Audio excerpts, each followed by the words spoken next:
Hello, hello, hello. This is Gresh from the I Am CEO podcast, and I have a very special guest on the show today. I have John Hill of Adaptive Growth. John, it's awesome to have you on the show. Thanks for having me. I'm so happy to be here. No problem. Super excited to have you on. And what I wanted to do was just read a little bit more about John so you can hear about all the awesome things that he's doing. And after helping build a website design agency with a partner, he went out on his own to start Adaptive Growth. They help small teams and entrepreneurs use technology and processes to make sales repeatable. He is also one of the hosts on a new sales podcast called Sales Throwdown. They talk about how to get past your nature to be more successful in sales. And he also has a business called Clutch Closer. John, are you ready to speak to the IMCO community? I am. Absolutely. Awesome. Let's do it. So they kick everything off. I wanted to hear a little bit more about your CEO story and what led you to start your businesses. So I got pretty lucky. I'd been in sales for a very long time, and a friend of mine gave me a shot in a B2B world, which was brand new to me. It was selling medical devices, and it was hard. It was really, really hard. I mean, it's one of the most competitive industries on the planet. And that led to me actually talking a lot of business with my business partner at the website design company. So when I decided to leave medical devices because kind of burnt out, doctors are hard to maintain relationships with. He invited me to come in and help him grow this website design company. And those two guys taking shots on me really set me on this path that I'm on now. If it wasn't for those two guys, I would not be even capable about thinking about running a business or starting down that path. So it's really up to those two guys and taking shots on me, which I'm incredibly thankful for. Yeah, that makes perfect sense. And a lot of times, you just need those doors to kind of peek open a little bit, and then allows us the opportunity to kind of run through them. And then it's funny, you were just mentioning about how hard it was. I feel like, and definitely correct me if I'm wrong, that sometimes when you have those difficult jobs or difficult experiences, whatever that might be, it sets you up to where everything else that follows it is not as difficult. So it becomes a lot easier to kind of manage those things because you've done some of the harder things in the forefront. Yeah, I agree. That if I hadn't gone through that period of, struggle, I would not have ever gotten coachable around being a sales guy, right? Because that's mostly what I do. All my stuff is around sales. I think it's one of the most important skills you can have, and I know that many people struggle with it.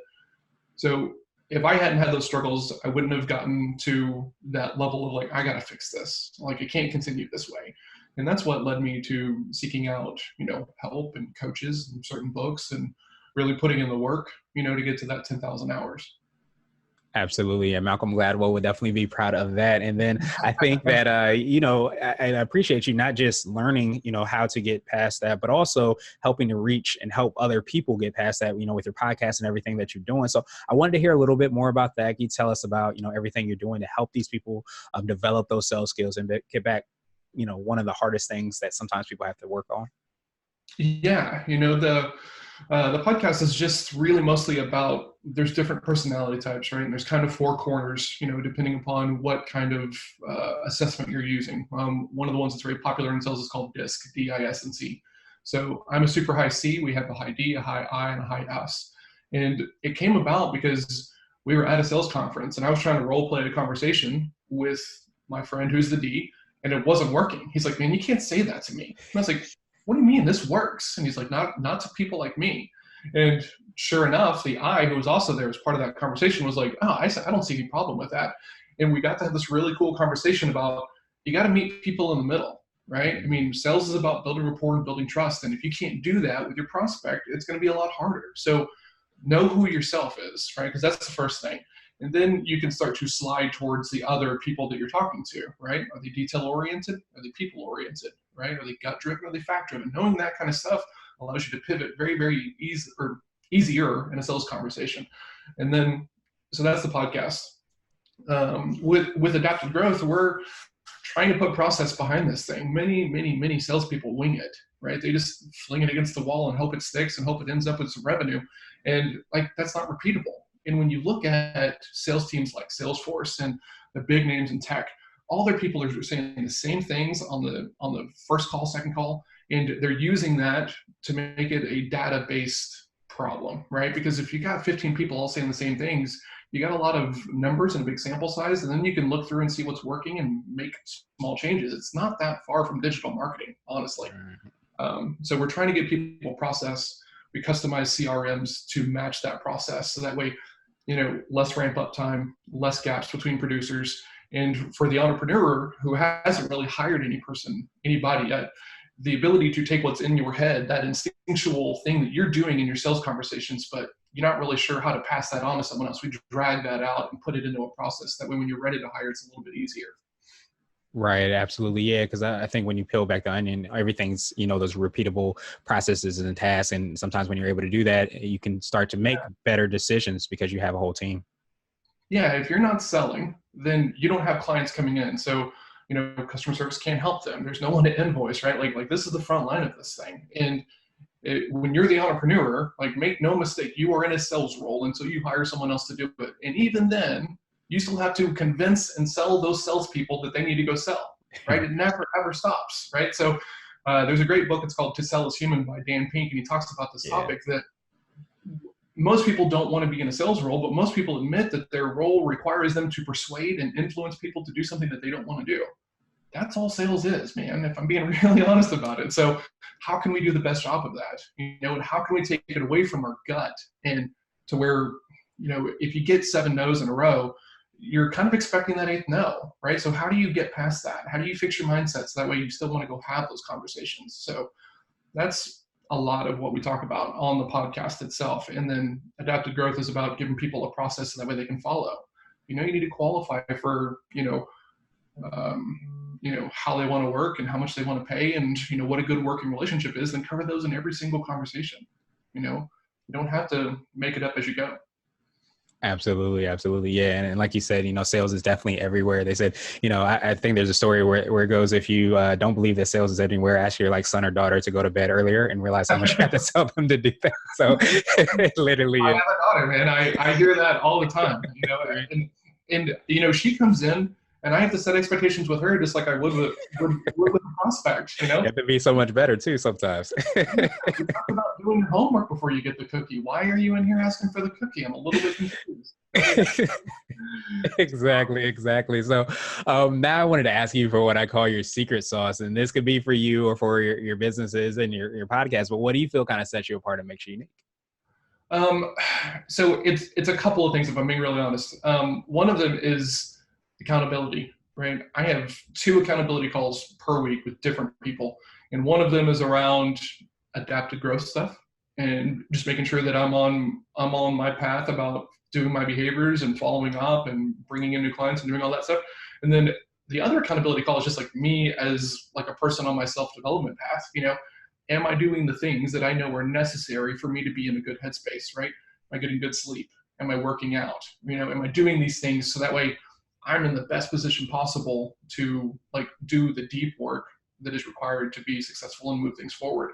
So accountability is the first one. And accountability has got to come from someone who you share accountability with, because I share accountability with these other people and we're genuinely concerned about making sure the other one succeeds.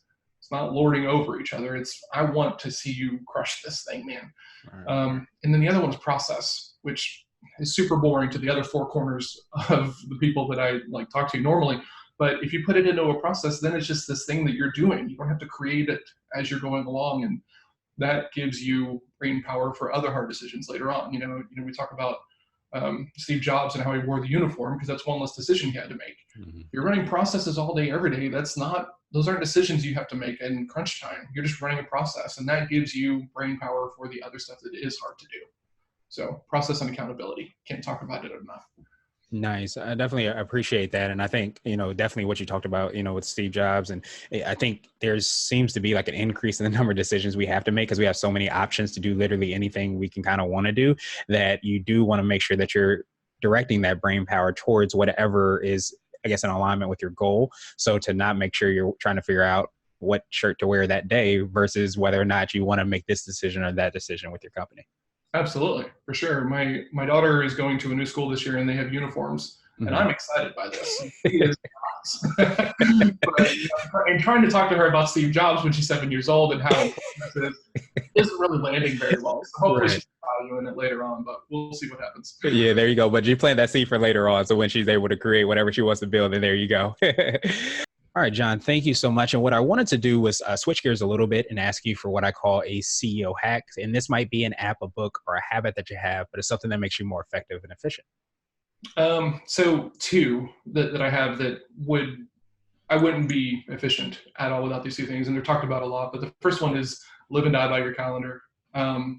Everything goes on my calendar, like even stuff for my household, right? So things with my daughter and with my partner, it's all on the calendar. Also things that you don't really want to do, but you know are necessary, like prospecting, like put that time block on your calendar. That's going to make you do it. It makes you accountable to it. Share that calendar with your accountability partner. Super important. The other one is being super on board with using some kind of to-do app. I use Todoist. I like it a lot. We've got different categories for the different businesses and for the podcast and for the household as well, if I get chores or have to go to the store. So it took me a while because I love to be able to hold all that stuff in my head. And I got a lot of personal gratification around, I can remember everything. But it was making me nervous and anxious, and my sleep was terrible and things like this. And the minute I started saying, everything goes in here, I don't care how simple it is. If it's, I got to run a check to, the store or, something along those lines, even menial tasks get added in there. So those two things really kind of keep me above board. And also when I'm using like a VA, being able to offload stuff that I don't have to do to them makes it really easier, and I can keep track of it there as well. So it's kind of a divide and conquer and then just tracking everything. Yeah, absolutely. I think that's huge. And it kind of goes back to what we even talked about with the Steve Jobs quote, where, you have only so much brain power or things that you can focus on. So why focus on those things like, okay, remember to buy the milk, when you can just add that to your to-do list, and then you can kind of work on other, higher priority, I guess, type things. Yeah, you get pulled, right? No matter what your role is. If you're a salesperson, if you're CEO, people need, questions answered. They need to check in with you and stuff like that. And so being able to be available to these people is super important in my opinion. But then how do you get back into work mode? How are you capable of doing that deep work? And I don't have to go and place myself back in that spot. I can just go to my Todoist and run through that list and get big work done, which is why I'm here, in my opinion. Absolutely. Absolutely. That makes perfect sense. And so now I wanted to ask you for what I call a CEO nugget. And this is a word of wisdom or a piece of advice, or if you can hop into a time machine, what would you tell your younger business self? Oh man. Wow, that's such a good question, man, honestly. Slow down, right, and enjoy it. I don't like change a lot. It's part of my personality type.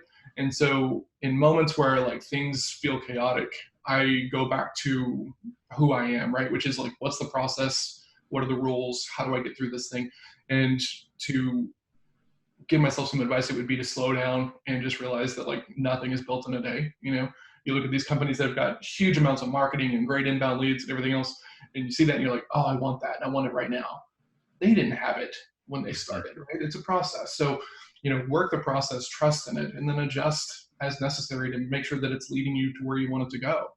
You know, I think that's the thing is just patience. Yeah, exactly. And I always say never compare your chapter 1, your chapter 3 to somebody's chapter 35 or something like that, because a lot of times you don't take that into account. I love that line. I've not heard that before, but that makes so much sense. Yeah, I'll take credit for it if you haven't heard it then. I won't tell anybody. Right. So now I wanted to ask you my absolute favorite question, which is the definition of what it means to be a CEO. And we're hoping to have different quote unquote CEOs on the show. So John, what does being a CEO mean to you? For me personally, this recently changed. So I was sitting at a sales conference a couple months ago, and they had this Zig Ziglar quote up on the screen, and it says, "You can be anything you want if you help enough other people be what they want, or you can have anything you want."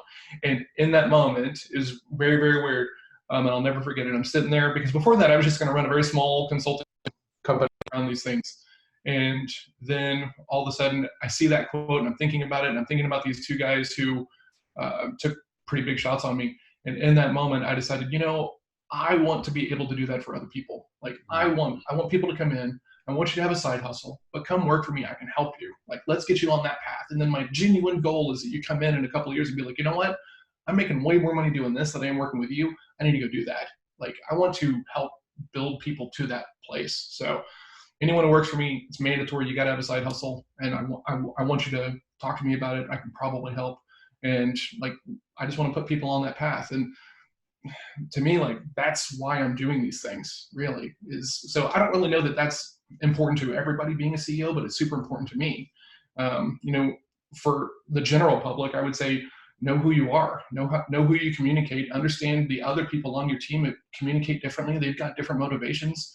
Understand what that is, right? Put some kind of assessment in place so that way you're working from knowledge and not just assuming that everyone's like you. That makes perfect sense. And a lot of times when you are in alignment with who you are, just as you said, you start to attract the right people, the people that want to, have a side hustle and do want to work with somebody else. A lot of times they're like, oh, I can't do this at this company or that company. But then all of a sudden, there's a great opportunity that aligns perfectly with what they're doing. So I think goes back to like what you've been saying, is just making sure you're in alignment with who you are and staying true to that as a whole. For sure. All right, John, thank you so much for your time. What I wanted to do is pass you the mic, so to speak, just to see if there's anything additional you can let our readers and listeners know, and then, of course, how best they can get a hold of you. Awesome. Yeah. First thing is the podcast. This should be out at about the same time that we're going to be launching. So follow us on social media at Sales Throwdown on pretty much all the platforms: Twitter, Facebook, Instagram. The site is being built. You should be able to get to the mailing list. We're going to have some really cool giveaways around some of the books that have helped us get to where we are and some other things. So that is one. For adaptive growth, if you're struggling with gaps in your sales team, if you're frustrated with not being able to forecast the future of your business through your sales pipeline, or if you just want to have a little bit more oversight or give your reps more along the leash, then reach out to me. We can have a conversation, see if it makes sense to move forward from there.